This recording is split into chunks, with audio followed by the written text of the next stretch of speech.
Gente, seguinte, então, é bem rápido a minha parte aqui, a gente vai falar sobre mapas conceituais como uma habilidade de avaliação, tá?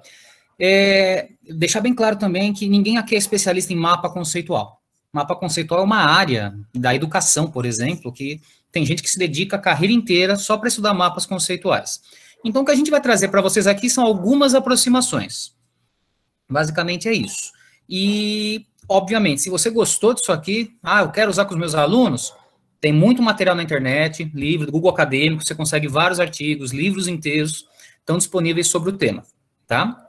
Bom, então o que é um mapa conceitual? Mapa conceitual é uma estrutura icônica, artística, um diagrama, na verdade, que vai organizar, estruturar e hierarquizar conceitos. Então, você vai colocar lá no papel, no computador, mas você vai colocar os conceitos de forma hierárquica. Ele é baseado, esse termo, mapa conceitual, ele foi cunhado pelo Novak em 1972, e ele se inspirou na teoria de aprendizagem significativa do Ausubel. Não cabe aqui a gente falar detalhes dessa teoria, tá? Nem daria, a gente precisaria de um semestre para falar mais ou menos bem dessa teoria, mas o que a gente precisa entender dessa teoria para compreender a avaliação em mapa conceitual é basicamente que, segundo o Ausubel, todos nós temos estruturas cognitivas, então a evolução dessas estruturas cognitivas que seria o aprendizado, quando você aprende, essas estruturas ficam mais complexas, mais sólidas, e para aprender, você se baseia em uma coisinha chamada conceitos âncora, ou então, para quem fez licenciatura e estudou um pouquinho, são os subsunsores da teoria do Ausubel. Na verdade, tanto faz. Conceito âncora ou subsunsor é um conceito, é um conhecimento que todos os alunos já têm e ele vai dar significado a um novo conhecimento que você quer ensinar para ele.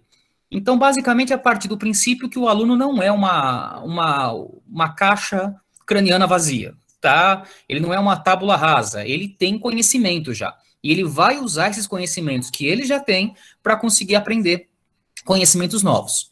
Então, cabe ao professor preparar atividades para que consiga atingir esses conhecimentos que o aluno já tem para conseguir a evolução. Esses conhecimentos nem sempre são corretos, eles podem ser misconceptions, pode ser que os erros conceituais, os conceitos espontâneos, e cabe ao professor, então, preparar atividades para conseguir alterar esses conceitos para o aluno conseguir evoluir. Então, basicamente, o aluno evolui, e aí, perdoem o pleonasmo, mas evolui por uma evolução de conceitos. E aí, esse aluno, ele pode generalizar e especificar. Ele vai pegar esse conceito que ele aprendeu, ele pode generalizar para outras situações, não aquela particular que ele aprendeu em sala de aula, como ele pode, inclusive, ser mais específico, atuar em situações mais específicas do que aquela que você também trabalhou em sala de aula. Basicamente é isso, tá? A teoria do Ausubel que a gente vai precisar agora. Então, os conceitos, eles têm hierarquias, você tem conceitos principais e depois conceitos hierarquicamente abaixo desses principais, ou seja, conceitos mais gerais e mais específicos, e basicamente você tem que sempre fazer uma relação entre esses conceitos. É assim que o ser humano aprende, segundo o Ausubel. Com base nisso, o Novak cria o mapa conceitual, deixar claro que ele não é um organograma, tá? E também eles refletem uma individualidade. Alunos diferentes têm mapas conceituais diferentes, porque como você tem o conceito principal e conceitos não tão principais, essa escolha de quem é o conceito principal, às vezes, vai do aluno, do entorno cultural dele, vai de vários fatores da estrutura cognitiva dele. Então, se um aluno fez um mapa diferente do outro, não quer dizer que esteja errado, tá? Pode até ser que esteja errado, nós vamos ver isso, mas os mapas refletem uma individualidade, tá? Bom, então, basicamente, isso aqui é um mapa conceitual explicando para vocês o conceito de mapa conceitual, tá? Quase que uma metacognição aqui. Então, o que você tem aqui, ó? Esse esquemão aqui é um mapa conceitual. Você repara que vocês têm aqui as figuras geométricas, no caso aqui essas caixinhas. Dentro de cada caixinha dessa, você tem que colocar os conceitos. Normalmente, o conceito mais importante, o conceito mais geral, fica aqui no alto. Se você fizer um mapa vertical. Se você fizer um mapa que que não seja assim, que ele não vá descendo as flechinhas, você tem que colocar o conceito principal no centro, e aí ele vai saindo para todos os lados. O importante é, na hora que você monta um mapa conceitual, você tem que ter bem claro qual é o conceito principal. No caso aqui, o nosso conceito principal é o mapa conceitual. Explicar o conceito de mapa conceitual, então ele está aqui em cima. E aí você tem conceitos não tão gerais, como, por exemplo, frases interligadas, relacionamento, conceitos. A grande questão é, você tem que ligar esses conceitos. O Novak, quando ele cunha esse termo mapa conceitual, ele quer exatamente a ligação de um conceito com o outro. Então, você vai ligar esses conceitos pelas flechinhas. Só que essas flechinhas têm que ter a gente chama de frase de enlace. Ela tem que ter alguma coisa no meio das flechinhas, normalmente é um verbo, indicando qual que é a correspondência, qual que é a relação de um conceito com o outro. Então, o mapa conceitual é composto de frases interligadas. O mapa conceitual é composto de conceitos. Ele identifica relacionamentos, e é o relacionamento entre conceitos. Então, você coloca essas frases de enlace exatamente para conseguir fazer a relação entre os conceitos. E essa aqui é a parte principal do mapa conceitual. É você ter essa relação muito clara. Quem é o conceito principal e como que ele vai se relacionar com os outros conceitos, tá? Bom, a questão é, como que eu avalio um mapa conceitual? Como é que eu peço para o aluno fazer um monte de desenhos, de caixinhas, flechinhas, como é que eu avalio isso? Não tem uma forma certa. Eu vou trazer aqui para vocês propostas. Como eu disse, muita gente pesquisa sobre isso, mas eu vou trazer propostas que já fizeram, tá? Sobre avaliação de mapa conceitual. Por exemplo, aqui é o modelo do Novak, que ele pretende avaliar. Ele coloca 4 critérios aqui, só que é uma rubrica, né? Vamos lembrar da primeira apresentação. Então, você tem aqui, ó, proposição, hierarquia, ligação cruzada e exemplos. Então, na proposição, ó, é a relação entre 2 conceitos. É uma relação válida? Não é. Ele até coloca a pontuação aqui, vale 1 ponto. Mas isso aí vai do professor, vai do seu ambiente onde você está aplicando a avaliação. Hierarquia, o mapa mostra a hierarquia entre os conteúdos, ou seja, tem lá o conceito geral, o conceito não tão geral, e vai especificando, ele tem que ter isso. A ligação entre os conceitos, exemplos, tá? Ele consegue dar exemplos com esse mapa conceitual. Então, isso aqui é uma proposta do Novak para você avaliar esse mapa conceitual. A gente tem aqui, por exemplo, o modelo do Bartels. É um pouquinho mais profundo. Por exemplo, aqui, ó, em conceito e terminologia, ele coloca 4 subcritérios aqui. Então, o mapa demonstra a compreensão dos conceitos e princípios, tem erros na terminologia, alguns equívocos. Você tem que ir analisando isso no seu mapa conceitual, tá? A relação entre os conceitos, todos os conceitos relevantes estão ligados, consegue fazer algumas conexões, mas outras não. Então, você vai fazendo, são propostas. E assim como essa, você tem várias, tá? Por exemplo, aqui você tem o modelo da Universidade de Minnesota, que eu particularmente gosto muito.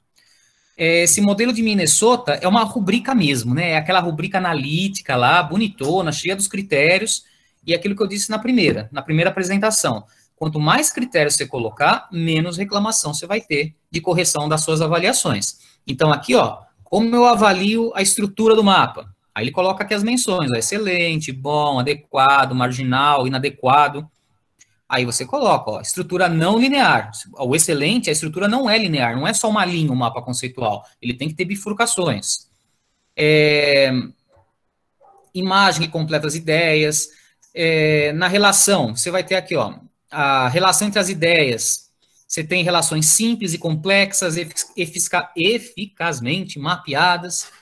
Então, você tem várias formas de avaliar o mapa conceitual, tá? A título de exemplo aqui, uma outra rubrica de mapa conceitual do McMurray, que você olha a amplitude, a conectividade, ligações, eficiência. O que eu quero dizer é o seguinte, você não tem uma rubrica para usar em mapa conceitual, uma forma de avaliar. Você pode fazer da forma como o seu contexto fala para você. A gente não pode esquecer que quando a gente pega professores, tem um troço muito legal em teoria da educação, em formação de professores, que se chama PCK, que é a sigla em inglês para Conhecimento Pedagógico de Conteúdo.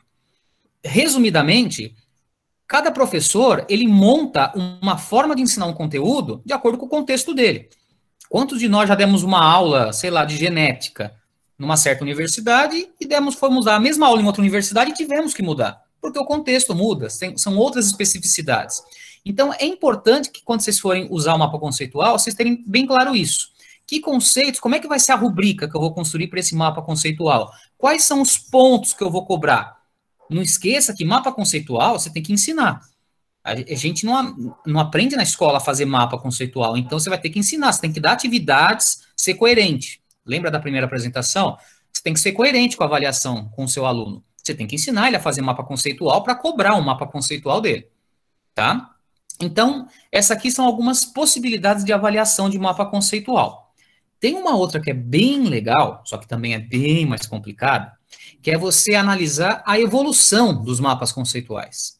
Então, você vai preparar uma aula com seus alunos, uma atividade, não um conjunto de aulas, uma sequência, e é legal você pedir para eles um mapa conceitual do que você vai falar logo no começo, para você entender como é que ele articula os conceitos.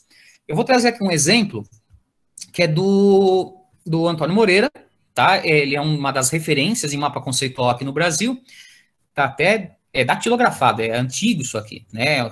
Então você tem isso aqui estudado há muito tempo. Ele pediu para os alunos montarem um mapa conceitual sobre eletromagnetismo, que ia ser a disciplina que ele ia dar numa certa faculdade. E eles montaram, tá? E aqui dá um exemplo de um mapa conceitual montado. Então, é difícil isso aqui ser um mapa conceitual, porque você repara que você não tem aquelas frases de enlace. Você não está ligando os conceitos, você não consegue identificar aqui quem é o conceito principal. Então, tem alguns problemas aqui nesse mapa, que é o mapa do início. Antes dele começar o curso, ele pediu para identificar como é que o aluno pensa sobre aquele conceito, no caso aqui era eletromagnetismo. E aí, ele faz toda uma abordagem, nesse curso aqui ele usava a teoria do Ausubel para desenvolver o curso dele, e aí ele pede um mapa conceitual do final. Olha a diferença. Cheio de frases de enlace, inclusive nas frases de enlace você tem aqui, inclusive equações aqui, uma integral aqui de potencial elétrico, aqui como frase de enlace, que é uma possibilidade, e você consegue identificar, né? Olha o termo principal aqui, ó, olha o conceito principal aqui, ele está bem no centro, é carga elétrica. Então, naquelas rubricas que eu mostrei para vocês, da Minnesota, do Novak, etc., essa aqui está bem clara, ó, qual que é o conceito principal, quais são os conceitos não tão principais, aí que seriam os mais periféricos, e você tem frases de enlace em todas as ligações, em toda a relação entre os conceitos. Então, fica bem legal, você consegue entender, só pela comparação, você consegue ver que o pensamento do aluno ficou muito mais complexo. Só o fato dele conseguir fazer todas essas relações está muito mais complexo. Então, essas aqui são algumas possibilidades do mapa conceitual. Dá para fazer à mão? Dá para fazer à mão, tá? Se você não tiver como, você pode pedir para fazer à mão. Mas agora o professor Bruno, ele vai explicar para a gente, tá? Algumas referências aqui, mas depois vai ficar para vocês. Ele vai trazer para a gente um pouquinho mais de mapa conceitual e vai trazer ferramentas para você construir esse mapa conceitual e para o seu aluno construir, tá? O que facilita bastante o nosso trabalho. Tá bom, gente? Beleza. Obrigado, Léo. Eu que agradeço. Vou começar aí. Vou arrancar a tela aqui. Tá bom. Aí eu compartilho a minha.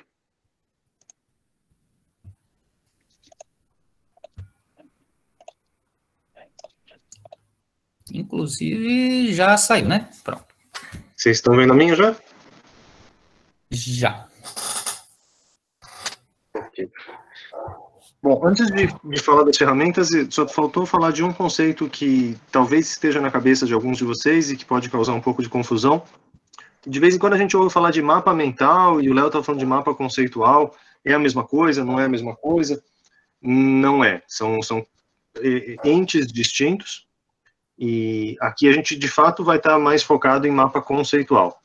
Qual que é a diferença? O mapa mental, ele é muito mais espontâneo, ele é um registro mais fluido das associações que a pessoa tem. E muitas vezes o objetivo é você fazer uma associação criativa entre ideias. É uma coisa que, para fins de avaliação científica, que é o que a gente está preocupado aqui, provavelmente não é a melhor escolha. Em geral, é difícil ler o mapa mental para uma pessoa, para quem fez o mapa mental, é uma coisa que faz bastante sentido, mas para outra pessoa pode não ser, porque cada um vai ter uma relação, vai ter a forma de ligação dos detalhes vai ser potencialmente diferente. Então, só para ilustrar uma diferença, o mapa mental, ele tende a ser mais radial e menos organizado, e você pode ter qualquer tipo de ligação, você não tem aquela preocupação tão grande, como o Léo falou, das palavras de enlace, de você ter um verbo ligando cada um dos conceitos. Ele é uma coisa mais fluida e um pouco de que ideia chama qual outra ideia. A gente aqui vai estar preocupado mais com os mapas conceituais, então a gente vai estar sempre focando em destacar as relações entre os conceitos-chave, buscando um comportamento não linear, e sem esquecer da ligação entre os arcos.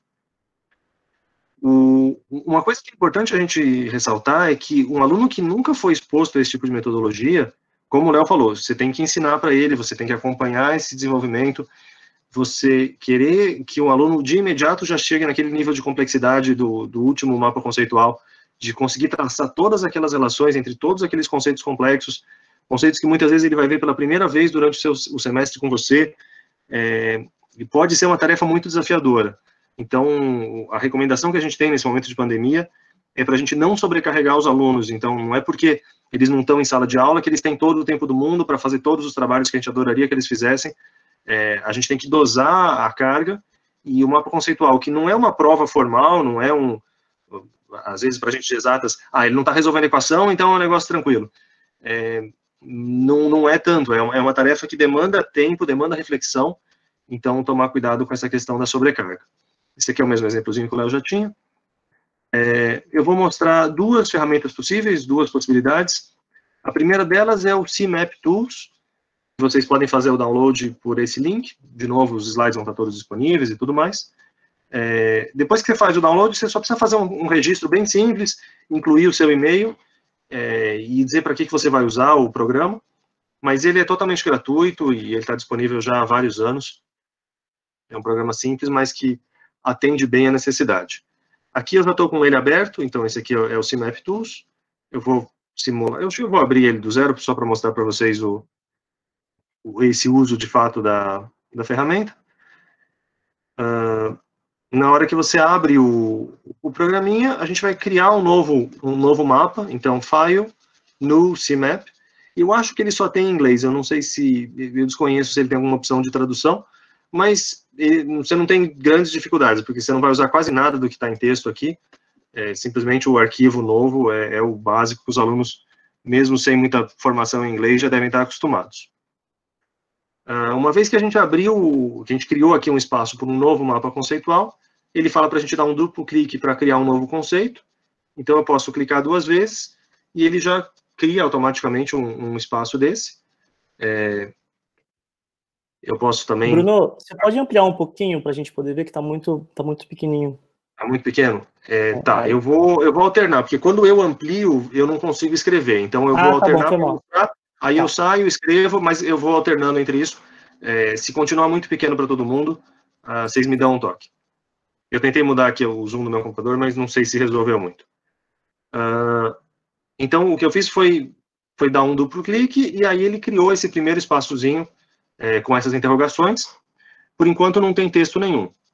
Eu vou clicar onde estão essas interrogações, e aí, quando eu clicar 2 vezes nas interrogações, tá vendo que esse cursor está piscando, agora eu posso escrever alguma coisa em cima disso.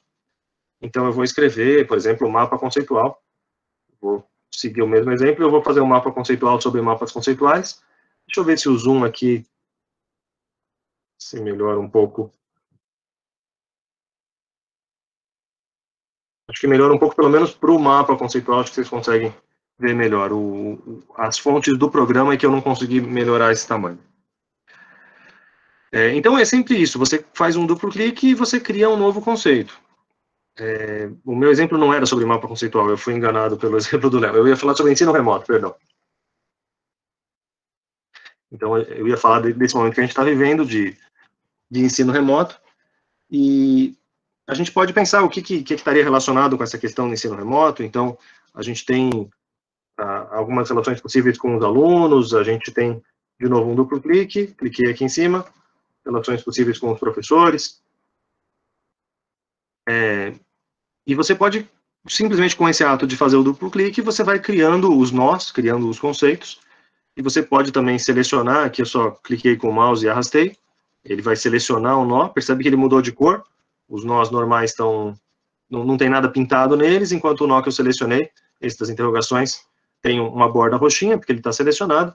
Se eu der um delete, ele vai apagar esse nó que eu escolhi. Então, você consegue, assim, apagar e desfazer o que você fez.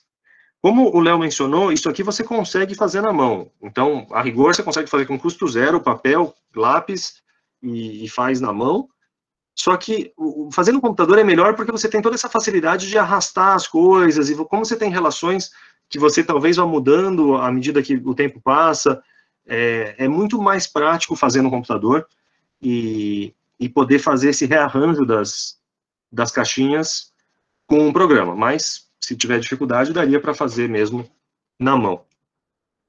A gente, então, por enquanto, criou os conceitos, mas a gente não ligou eles. E para ligar, a gente clica em um nó qualquer, clica no conceito, e ele vai aparecer essa setinha. Então, eu clico no conceito, clico agora na setinha, e aí ele me permite que eu ligue em qualquer outra coisa. Então, eu posso ligar o ensino remoto com os alunos e falar que ele... Percebe que o programa, assim que eu fiz essa ligação, ele já está me pedindo para preencher a palavra de enlace. O Cinep é um programa feito por acadêmicos e que sabe que a parte principal são essas relações, e a gente tem que escrever explicitamente essas relações. Então, por isso que ele é a nossa recomendação número 1 para vocês, porque ele já força que o aluno crie, descreva o que ele está pensando nesse momento. Então, eu posso falar que o ensino remoto gera desafios para os alunos. E aí eu posso pensar que ele também gera desafio para os professores. Então, eu posso clicar na palavra que eu escrevi e puxar dessa palavra, puxar uma setinha para outro nó, e poderia puxar para outros nós. Então, eu consigo ligar um nó com o outro, ligar as palavras de enlace com outras.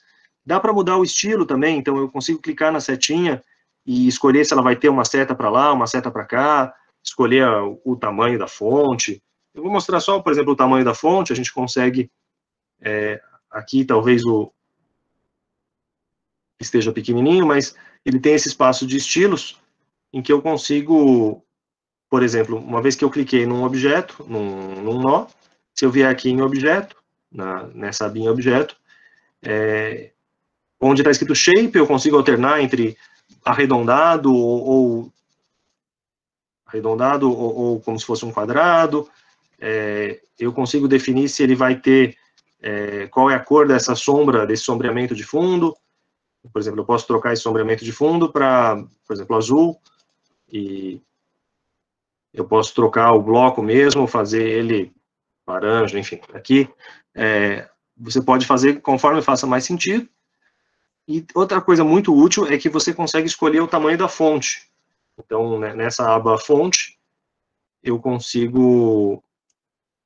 Aqui em cima eu tenho onde está esse Verdana 12, eu posso trocar o tipo da fonte, mas muito mais útil é trocar o tamanho da fonte. Então, desse jeito, eu consigo dar mais destaque para um conceito em relação a outro. E, de novo, isso aqui ressalta qual é a vantagem de fazer no computador e não fazer na mão. Na mão, você teria que fazer várias iterações até você chegar em alguma coisa que te agradasse completamente. O fundamental é esse. A gente consegue, então, colocar os nossos conceitos, fazer as ligações entre eles, formatar da forma que mais apetece. A gente consegue colocar imagens externas também, como o Léo comentou em uma das rubricas, esse vínculo dos conceitos com as imagens. Aqui eu já tinha colocado essa imagem, mas eu vou refazer só para mostrar para vocês como é que é. É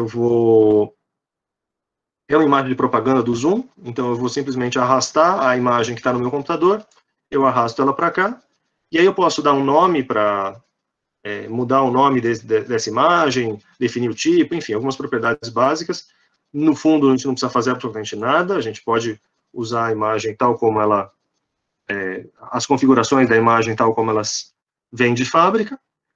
E uma vez que eu arrastei ela aqui para esse meu banco de dados, eu simplesmente arrasto ela para o mapa conceitual de fato.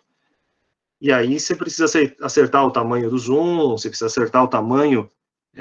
Essa imagem está como background, como plano de fundo, mas eu consigo então reposicionar, eu consigo redimensionar essa imagem, dá para ligar imagens também. Enfim, o CMap é uma ferramenta número 1 que a gente recomenda para construir os seus mapas conceituais.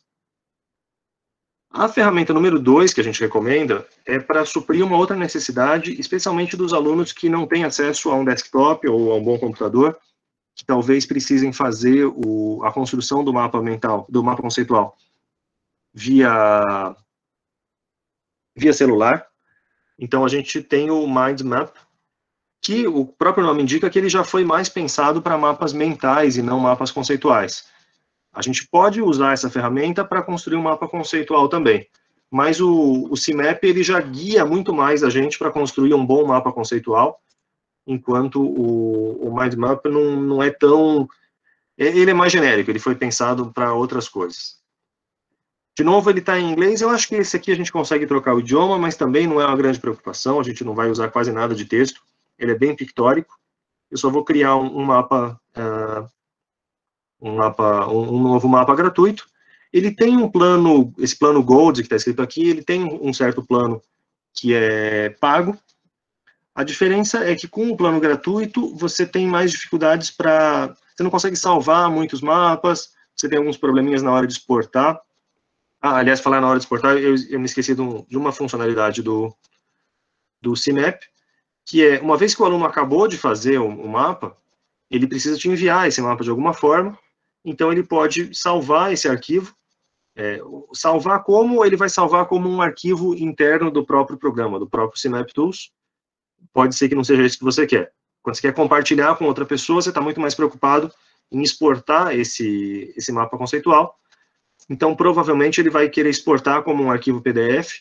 Você pode exportar simplesmente como uma imagem, se você for usar uma apresentação, por exemplo, pode ser útil você ter esse mapa conceitual em formato de imagem, mas se for a versão final do seu trabalho, você pode exportar como PDF, e aí é só dar um nome qualquer, mapa 2606, e aí ele exportou como PDF, e a gente vai ter um PDF disponível por aqui, que então vai ter o nosso mapa conceitual.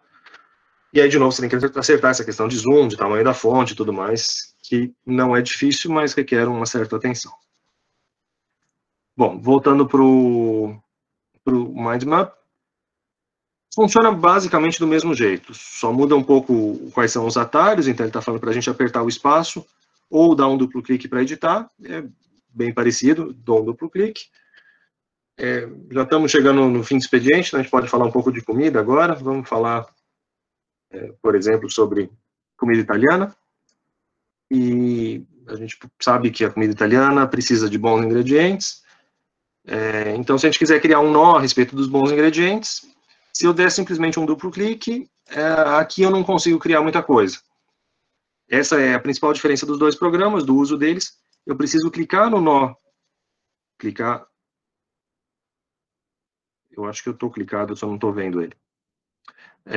Clicar no nó aqui, a partir do qual eu quero partir, e eu vou inserir um nó filho, inserir uma dependência, e aí ele vai me inserir essa relação, então eu posso querer falar que essa relação é em relação aos ingredientes frescos, e aqui fica bastante clara essa diferença dos programas que eu comentei, porque eu consigo arrastar, eu consigo, por exemplo, mudar o tamanho da fonte, eu consigo mudar a cor, tudo isso muito parecido com o que a gente tinha antes, mas ele não força para a gente, já de antemão, a escrita daquela palavra de enlace. Eu consigo escrever ela, se eu clicar no link, ele tem uma opção de label line, então de colocar um título, então eu posso escrever uma frase, um verbo aqui, mas percebe que é uma coisa que o usuário que é inexperiente pode passar batido por isso, ele pode não escrever essa palavra, porque aí ele estaria pensando muito mais no mapa mental do que no mapa conceitual. De resto, as funcionalidades são muito parecidas, eu consigo também trocar, aqui vindo nessa opção de estilo do nó, eu consigo trocar a cor dele, então eu posso colocar uma cor um pouco mais italiana, para fazer mais sentido com o nosso contexto. Eu consigo inserir uma imagem, bom, deixa eu inserir um subnó, a gente inseriu um nó filho, eu consigo fazer mais um nó, ou seja, o filho do filho, a partir deste nó eu faço mais um, então eles vão vir de fornecedores, e aqui também a mesma coisa, eu poderia colocar um label falando que eles exigem bons fornecedores. Existe a opção de um nó irmão, ou seja, se eu estou nesse nível aqui e eu quiser inserir um nó irmão, vai ser um filho do mesmo pai, evidentemente. E assim por diante. A gente vai criando filhos e irmãos conforme a necessidade. E a última coisa que eu queria fazer era inserir um nó, uma imagem como nó. Então a gente tem essa opção de inserir imagem. E a gente pode pegar aqui também do seu computador, você vai selecionar. Eu já tinha um desenho de pizza esperando esse momento. E você constrói também o seu mapa conceitual dessa forma. Você terminou de fazer, você quer exportar, você pode fazer o download do seu mapa, então a gente vai tentar fazer um download como PDF. Se eu tentar fazer o download como PDF agora, ele vai me dar um erro, porque eu não tenho uma conta Gold. A minha conta é a conta paga, então esse arquivo é muito grande e eu não vou conseguir exportar gratuitamente. A gente, então, com o arquivo dessa forma, a gente não vai conseguir exportar. Se eu tirar essa imagem, que é o tamanho todo do arquivo está vindo daí, está vindo daquela imagem, se eu tentar de novo exportar agora sim ele vai aceitar e vai me deixar exportar. Lógico que você pode... Agora, ele disse que terminou, como a minha conta não é uma conta profissional, o arquivo só vai ficar disponível por 24 horas no servidor deles, mas eu consigo baixar e ter acesso ao meu mapa. Lógico que você consegue dar um print, né? Você conseguiria, de alguma forma, salvar, entre aspas, o seu mapa, mesmo se ele tivesse um tamanho maior, mas aí você perde o conceito de mapas, a possibilidade de editar, de arrastar as coisas, ele ficaria só como imagem estática, por isso que não é a nossa primeira opção. Se você conseguir usar o CMap Tools, provavelmente vai ser melhor, mas para as pessoas que têm limitação de computador, fica aqui esse plano B. Eu acho que era só isso que eu tinha para dizer, para conferir. Perfeito. Bom, de novo a gente vai subir essa apresentação com as nossas referências, com todos os links, e é isso. Se temos dúvidas, Bruno, estou à disposição. Aí tem algumas perguntinhas aqui, né? Além de a gente agradece os agradecimentos de vocês. Uma pergunta é: tem como essas duas ferramentas elas permitem aprendizagem colaborativa, mais de uma pessoa participando na construção do mapa? De forma síncrona, eu acho que não, porque você consegue, com o mapa, o CMap, por exemplo, você consegue salvar o seu mapa, salvar como se fosse um arquivo qualquer. Então, você não precisa salvar ele como imagem, você consegue salvar como se fosse um documento de Word, um documento em que você está trabalhando, e você pode enviar esse mapa, que são os arquivos que estão aqui, esse teste que eu fiz hoje de manhã, ou esse que eu fiz agora, você consegue enviar isso para outra pessoa que pode editar em cima dele. Mas, como eu falei, vai ser uma coisa assíncrona, porque cada um vai trabalhar em um momento, e o Mindmap, até onde eu sei, pelo menos no pacote, a gente pode até olhar aqui a diferença entre os pacotes, mas eu acho que para usuário simples não tem... aqui, a parte de colaboração realmente é só na conta privada, não... Você teria que fazer uma coisa meio um começa e depois o outro continua na mesma conta, não é muito... Teoricamente você não consegue, não. Tá. Então tem que adquirir. Aí outra pergunta é, nessas ferramentas que você marcou, ele fala que ele é da área de... Tem como colocar equações, letras gregas, esse tipo de coisa para quem trabalha com a área de exatas, da física, por exemplo. Sim, tem.